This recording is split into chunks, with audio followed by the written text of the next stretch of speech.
Bonjour à tous et bienvenue à notre série de podcasts Bien-être au travail. Je m'appelle Nicole, je suis directrice des solutions d'affaires au Québec et je suis très heureuse d'être accompagnée aujourd'hui de Dina El-Helou, qui est directrice de prestations de services dont les services cliniques, conciliation travail-vie, bien-être, etc. pour l'ensemble du Canada chez WPO et qui détient une maîtrise en conseil clinique en psychologie et qui a déjà 7 ans d'expérience particulière en programme d'aide aux employés.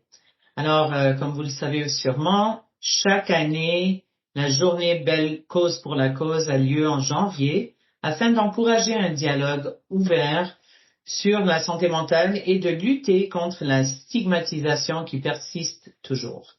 Cette année, l'événement aura lieu le 24 janvier, soit mercredi prochain, et le thème de la campagne de la journée Belle Cause pour la cause est créant un vrai changement dans le but d'encourager les gens à travers le Canada à demander du soutien en santé mentale, à engager une conversation sur la santé mentale et à favoriser notre propre bien-être. Cependant, le changement n'est possible que lorsque la stigmatisation de la santé mentale est éliminée. Alors, on va passer à des questions. Je vous présente Dina, je vais lui poser des questions et Dina va pouvoir offrir des réponses qui seront, évidemment, j'espère, qui vous aideront à savoir comment approcher ce sujet. Dina, pour commencer, j'aimerais évidemment vous céder la parole. J'aimerais, s'il serait possible, de définir la santé mentale pour que tout le monde ait la même définition en tête. Genre, quelle est la différence entre la santé mentale et une maladie mentale? Est-ce qu'il y a une différence et qu'est-ce qu'elle est? Oui, et merci beaucoup, Nicole. C'est un plaisir d'être présente et de pouvoir discuter d'un sujet tellement important. Donc, en effet, il existe bien une différence, une très grande différence entre ce qui est la santé mentale et la maladie mentale. Malheureusement, on a d'habitude tendance à jumeler les deux ou à assumer que quelqu'un qui a des difficultés de santé mentale et en fait a une difficulté de maladie mentale. Donc, quand on parle de maladie mentale spécifiquement, on fait référence à des troubles de l'humeur, comme la dépression, on fait référence aux troubles de personnalité.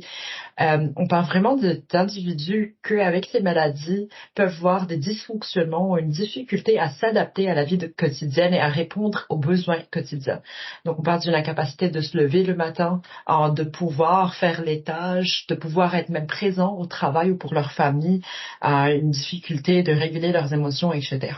Par contre, quand on parle de santé mentale, on parle vraiment d'un spectrum de santé mentale, d'individus qui est en très bonne santé mentale jusqu'à un individu qui peut avoir de la maladie mentale. Par contre, on peut se déplacer sur ce spectrum-là.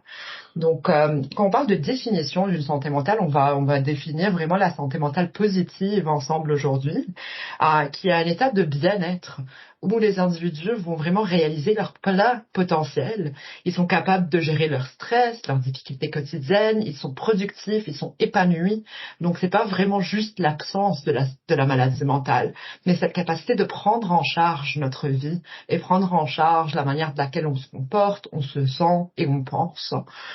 Donc, ça englobe vraiment un bien-être physique, un bien-être émotionnel, social et psychologique pour aller bien au-delà et aller vers l'épanouissement.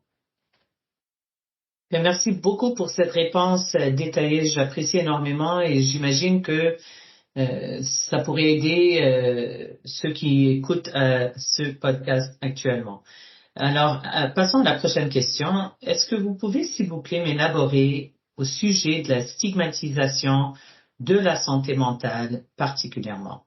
Alors, avant de répondre à la question, j'aimerais juste partager des statistiques importantes par rapport à ce sujet. Alors, il y a une étude pour 6602 personnes entre 2019 et 2023 par les relations industrielles à l'Université de Montréal et nous avons remarqué que au niveau de détresse psychologique, il y a eu une réduction au seuil pré-pandémique. Par contre, au niveau, lorsqu'on parle de l'épuisement professionnel et de dépression et anxiété, il y a eu une hausse. Si on regarde statistiquement parlant, Par rapport à l'épuisement professionnel, on est rendu actuellement, ou on va dire en 2023, à 25,4%, qui est, selon moi, qui semble pas mal important comme chiffre, et entre 12 et 15,9% pour l'anxiété et la dépression. Nous avons remarqué aussi que la détresse psychologique et l'épuisement professionnel semblent avoir été influencés par des conditions qui ont été liées au COVID-19 particulièrement. Et pour les hommes, il semble avoir une grande difficulté pour les hommes à reprendre une activité professionnelle qui implique des exigences liées au déplacement pour se rendre au travail. Particulièrement entre ceux qui ont entre 35 et 49 ans, on voit qu'un retour à de plus grandes difficultés de conciliation travail-famille et vie personnelle. Alors, il y a un problème là. Et évidemment, je ne sais pas s'il y a un lien, mais j'imagine que oui, depuis la pandémie, il y a une réduction importante d'activité physique reportée, soit d'environ 40%, et ça passe à travers tous les âges que nous avons ciblés dans l'étude. Alors, retournons à la question. Dina, pouvez-vous s'il vous plaît élaborer au sujet de la stigmatisation de la santé mentale? Absolument, mais merci d'avoir partagé toutes ces statistiques, Nicole. C'est des statistiques que je comprends absolument, qui font un tout petit peu peur, honnêtement, parce que d'avoir une augmentation de détresse en tant que telle, des individus qui ont de plus en plus de difficultés, c'est définitivement alarmant. C'est sûr que je vais référer à la définition de la santé mentale en général et comment développer notre bien-être. Vous avez discuté de ce qui est effort physique. Et ce qui est très important quand on a de la difficulté en santé mentale, quand on trouve qu'il y a des signes dans notre vie quotidienne qui nous disent je ne vais pas très bien, ou il y a un stress qui vient impacter mon bien-être. Donc d'autant plus de faire de l'activité physique. Mais quant à la stigmatisation, il est très important de garder en tête que c'est vraiment un phénomène qui est très très complexe, qui est social, qui se développe depuis très longtemps, la stigmatisation en santé mentale, où on va savoir c'est quoi les impressions qu'on développe vis-à-vis notre environnement, que ce soit un environnement de travail, un environnement de famille. Est-ce qu'on est dans une situation où on se trouve à l'aise de divulguer et de discuter de difficultés quand on les vit, ou est-ce qu'on se trouve dans une situation où on essaie de minimiser la situation, on se dit mais c'est pas grave, tout le monde passe par des périodes de stress. On se dit je vais pas le mentionner parce que je vais rajouter du stress à quelqu'un d'autre, ou est-ce que ça va nuire à mon développement de carrière. Ça peut vraiment finir engendrer un certain sentiment de solitude, un manque d'espoir par rapport à sa propre condition, sa propre vie. Euh, donc il y a des individus qui sont des fois même pas conscients du fait qu'ils pensent de cette manière-là. Pour eux, c'est vraiment un automatisme. Il faut être fort. Il ne faut pas montrer qu'on est dans une difficulté, ou c'est très normal de se sentir comme ça. On va juste passer à travers. Mais en référant vraiment à la définition de la santé mentale, une santé mentale positive, c'est quelqu'un qui est capable non juste d'identifier les moments de difficulté, les moments de stress, mais qui a les outils en main et les stratégies en main pour y faire face. Donc c'est pas qu'on évite les difficultés, c'est pas qu'on a une certaine immunité, on va pas être impacté. Tout le monde va avoir des difficultés. La vie n'est pas toujours belle et facile, mais c'est savoir c'est quel outil dont j'ai besoin. Elles sont où mes ressources pour aller développer ces outils-là, et comment est-ce que je vais bien agir pour ça. Donc avec ces peurs de se faire juger, ces difficultés d'admettre les difficultés, ces peurs de perdre des opportunités de carrière, on peut vraiment se retrouver isolé à ne pas mentionner ce qu'on ressent et ce dont on a besoin.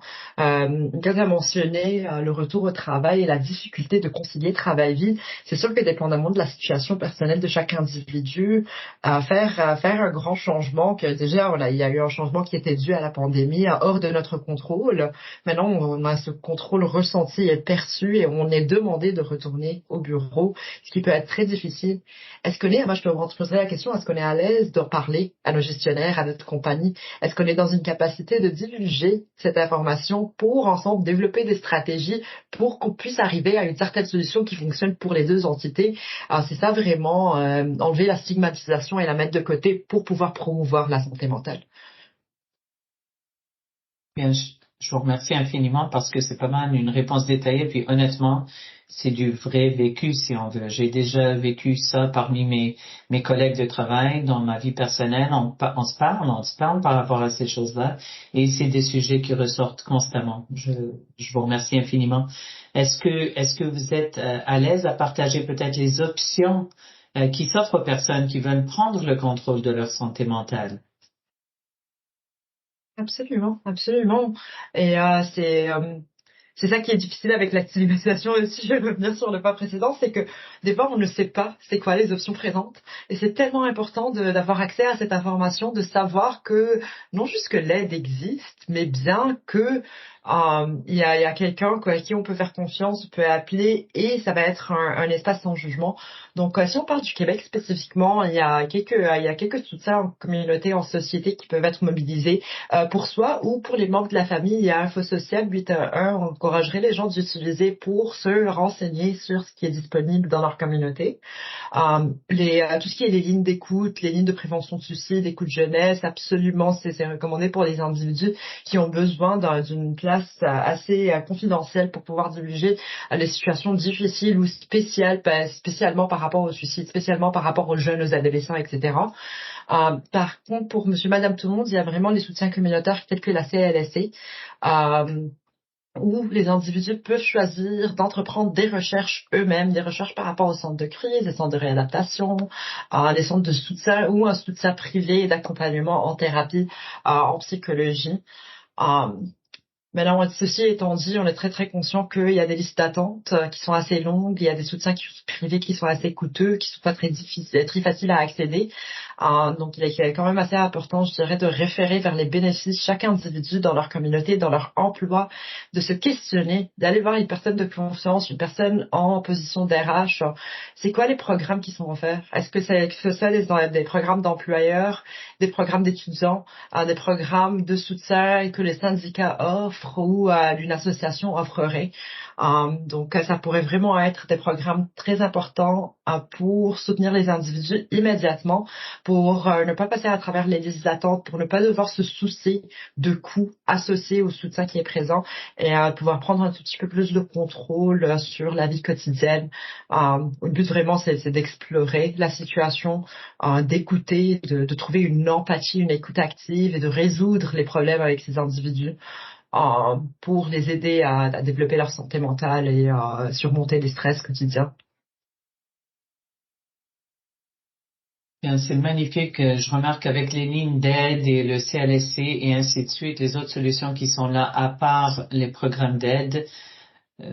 C'est sûr qu'au Québec, on fait de notre meilleur pour pouvoir aider les individus n'ayant pas accès à ces programmes-là. Par contre, avec ces attentes et les difficultés généraux, si on veut, d'accès, et le besoin qui évidemment est en train de grandir. J'aimerais savoir, et vous l'avez un petit peu répondu, mais pouvez-vous, s'il vous plaît, élaborer au niveau de l'avantage des programmes d'aide, c'est-à-dire les programmes de bien-être, et quel est l'impact sur le bien-être des individus? Puis pour aller un peu plus loin, chez Workplace Options, chez WPO, qu'est-ce que vous faites pour respecter ou pour honorer la vie privée et la confidentialité des membres qui profitent de justement le programme de bien-être? Absolument, absolument. Donc, il y a tellement d'avantages à ce programme-là. Le premier avantage, c'est vraiment de savoir qu'il y a une entité, il y a des individus quelque part qui sont présents, qui sont là pour nous aider. Je pense que c'est ça le plus crucial, de savoir qu'on n'est pas tout seul. Mais pour nous, à WPO, c'est vraiment de bâtir cette confiance-là. Chaque individu qui va avoir accès à nos soutiens, à nos services, va discuter avec un clinicien du niveau de maîtrise pour pouvoir vraiment aller dans plein de sujets, en fait, de parler pourquoi est-ce que vous nous avez appelé aujourd'hui, pourquoi est-ce que vous avez demandé de l'aide aujourd'hui, qu'est-ce qu'on peut développer en tant que solution avec vous, c'est quoi qui se passe qu'on pourrait vous aider avec. Donc, c'est vraiment bâtir cette confiance-là entre les individus, mais l'individu et la relation avec la thérapie, avec la santé mentale en général, et venir diminuer ou briser cette stigmatisation petit à petit, une personne à la fois, en fait. Donc, on veut saisir cette opportunité d'aider au moment même. C'est le soutien immédiat qui consiste en un grands avantages. Donc, comme je l'avais mentionné, discuter des difficultés, l'écoute active, la collaboration, l'empathie, c'est vraiment au cœur de ces programmes. Donc, on vise à développer des stratégies avec les individus et à bâtir avec eux pour qu'ils puissent bâtir leur confiance en soi, qui est vraiment nuit quand on a une santé mentale qui est en diminution aussi, notamment. Euh, donc, que ça soit dans le niveau clinique ou dans ce niveau conciliation travail-vie, on voit des individus qui ont de la difficulté à concilier travail-vie, où il y a beaucoup de demandes. Il y a eu la grève récemment au Québec où les gens ils avaient de la difficulté à savoir comment faire avec la garde des enfants. Il y a des recherches qui peuvent être faites aussi par ces programmes pour venir identifier les soutiens pour les familles qui sont plus euh, je vais dire pragmatique, administrative, où ça prend tellement de temps de stress de faire ces recherches-là, d'appeler les entités, etc. C'est des trucs qui peuvent être faits par les programmes pour venir alléger le poids et le stress pour les familles et les individus. Maintenant qu'on parle, oui. Je m'excuse, je trouve ça très intéressant. Je m'excuse de vous couper la parole. C'est quelque chose que j'ai vécu moi personnellement, ayant travaillé évidemment dans d'autres entités et à l'extérieur de cette industrie en tant que telle. J'ai remarqué que, en tout cas pour mon entourage, à chaque fois que j'étais ailleurs, nous avions très peu de véritable compréhension par rapport à tout ce qui nous était disponible à travers un programme de bien-être ou un programme d'aide aux employés. On croyait que c'était uniquement pour des cas d'urgence, des cas de suicide et ainsi de suite. Tandis que ce que je suis en train d'entendre, c'est que vous allégez la vie quotidienne, si on veut, vous aidez l'employé à être plus productif en ayant accès à plus de juste une thérapie, mais peut-être de l'aide pratique, si on veut, pratico-pratique. On parle de j'ai vraiment besoin de trouver une garderie, j'ai vraiment besoin d'aide parce que je dois probablement placer un de mes parents qui est en train de m'appeler à maintes reprises au bureau et je suis honnêtement plus capable de performer comme je performais avant. Je suis distraite en tout temps en train d'essayer de trouver des solutions. Alors, ce département, si on veut, de travail-vie, me semble tellement utile pour des gens, puis honnêtement, ils ne semblent même pas savoir que ça leur est disponible. Alors, un gros merci d'avoir souligné ça et je cède la parole encore une fois, mais merci beaucoup. Absolument, mais oui, absolument. C'est tellement important de savoir c'est quoi les aides qui sont disponibles. Je dirais surtout en moment de stress, on oublie ce qui nous est disponible, même si c'est une information qu'on avait auparavant. Quand on est en moment de stress, notre pensée ne va pas pouvoir venir identifier ces solutions-là parce qu'on est vraiment dans une position de désespoir. Mais la santé mentale en tant que telle est un spectrum. Je pense qu'on est dû de pouvoir présenter et donner une solution sur un spectrum. Donc, tout autant de venir aider et développer des stratégies pour des individus qui sont en difficulté, que de prévenir pour les individus qui savent qu'il y a un stress qui va venir et qu'ils essaient de prévenir pour se soutenir eux-mêmes et qui savent qu'ils ont besoin de développer des stratégies pour eux-mêmes et pour leur famille. Donc, c'est vraiment, ça va de plusieurs différents angles. Il me semble la dernière partie de la question, Nicole, c'était vraiment par rapport à la confidentialité en tant que telle et le soutien pour les programmes. Donc, c'est en effet un programme très, très confidentiel. On est dans l'obligation, on ne peut pas divulguer l'information ou l'identité d'un individu qui fait affaire avec nous ou qui cherche notre aide. Maintenant, c'est sûr, comme vous l'avez mentionné, il y a des situations de pensée suicidaire, des situations de risque, et on est dans cette position où on veut soutenir. Donc, ça arrive des fois qu'on est dans l'obligation légale et pour assurer le bien-être et la sécurité d'une personne de divulguer la confidentialité. Mais ce n'est pas fait aux employeurs et c'est vraiment fait en discutant avec cet individu et avec une compréhension que c'est pour leur bien-être parce que il y a un souci de sécurité imminent tout de suite qui est présent et on veut s'assurer que cette personne reste en vie ou qu'une personne vulnérable, un enfant, un adulte vulnérable est en position de manque de sécurité. Je pense ce qui est très très important de savoir, c'est que quant aux personnes qui offrent ce programme, donc par des employeurs, des syndicats, des universités, des écoles, etc., on ne peut pas divulguer cette information sans le consentement écrit de la personne. Donc ça fait vraiment partie de nos pratiques éthiques, de nos politiques, c'est une affaire légale même. Donc c'est sûr que ça pourrait, ça fait souvent partie des raisons pour lesquelles une personne se décourage de discuter avec leur programme d'aide. Donc c'est sûr que c'est très important de clarifier ce côté-là. Voilà. Wow, excellent. Je vous remercie infiniment parce que je suis pas mal persuadée qu'il y a plusieurs personnes qui seront étonnées de savoir à quel point on s'implique pour essayer d'aider tous les individus, surtout des employés qui sont distraits, peu importe la raison, qui sont distraits, qui ne sont pas capables de performer. On est là pour ça. Au niveau de, je m'excuse, au niveau de les organisations en tant que telles, est-ce qu'il y a moyen de les assister à vraiment favoriser une culture où il est acceptable et, dans le fond, non réprimandé de parler de problèmes de santé mentale? Est-ce qu'on a des solutions en place pour les aider à cultiver ce genre de culture interne? Absolument, absolument. Et c'est vraiment ça le mot-clé, la culture. Euh, de développer une culture organisationnelle pour promouvoir la santé mentale, pour créer une sécurité psychologique, de discuter des difficultés qui sont présentes, c'est tellement important que cette culture passe d'étape en étape, passe de personne en personne, d'équipe en équipe, de département à département. Ça peut être une tâche assez difficile.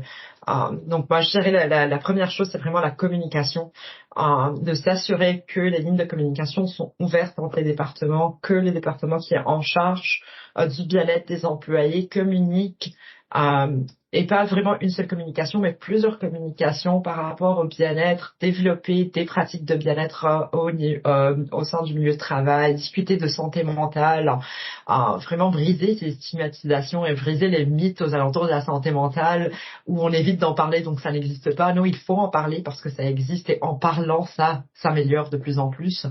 Je pense qu'il y a une grande responsabilité et un grand bénéfice à entraîner les gestionnaires. Donc cette importance d'identifier les signes de difficulté de santé mentale. Une gestionnaire pourrait être dans un discussion, surtout en télétravail, d'identifier les signes de quelqu'un qui vit un obstacle dans sa vie personnelle ou même sa vie professionnelle, que cet obstacle impacte lui-même sa santé mentale ou même sa performance au travail. Comment avoir ces conversations? Ça peut être quand même très difficile. Il y a des gestionnaires qui identifient ce souci-là, mais qui ne savent pas comment aborder la conversation. Donc c'est très avantageux d'avoir ces entraînements pour en discuter, développer ces manières de communication et vraiment partager l'information au moment important et quand on identifie un souci, on en communique, on en parle, partager cette information. Donc, comme je l'ai mentionné, c'est dans des moments de trouble où on oublie c'est quoi les ressources. C'est dans ces moments-là où l'organisation, le gestionnaire peut vraiment partager l'information qui pourrait faire toute la différence pour un employé et pour un individu qui a de la difficulté. Donc, c'est vraiment ça, donc encourager tout ça dans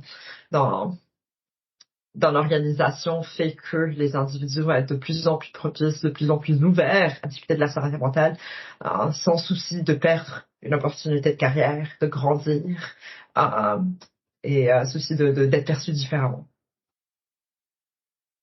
Bien, ça aide énormément de connaître ces solutions-là et j'aimerais peut-être juste ajouter un bémol.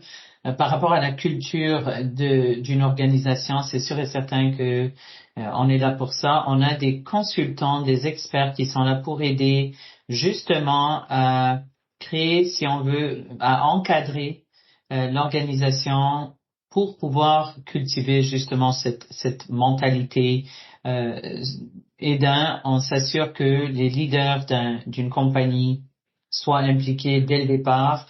Et une fois qu'on a ça, ben, on est capable de faire justement en sorte que tout ce qui a trait à une santé mentale, un défi qui a rapport avec la santé mentale, soit automatiquement, euh, dans le fond, soit automatiquement lié avec le programme que le consultant aura aidé la compagnie à bâtir, si on veut. Donc, c'est pas juste une question d'appeler un numéro 1-800, sont faits pour avoir une thérapie dans le moment. Ça va beaucoup plus loin que ça. On parle de tous les gestionnaires et tous les employés savent exactement comment aller chercher de l'aide, que ce soit un gestionnaire qui a besoin d'assistance pour comment gérer ses employés ou un employé qui a besoin d'assistance, peu importe pour quelle raison.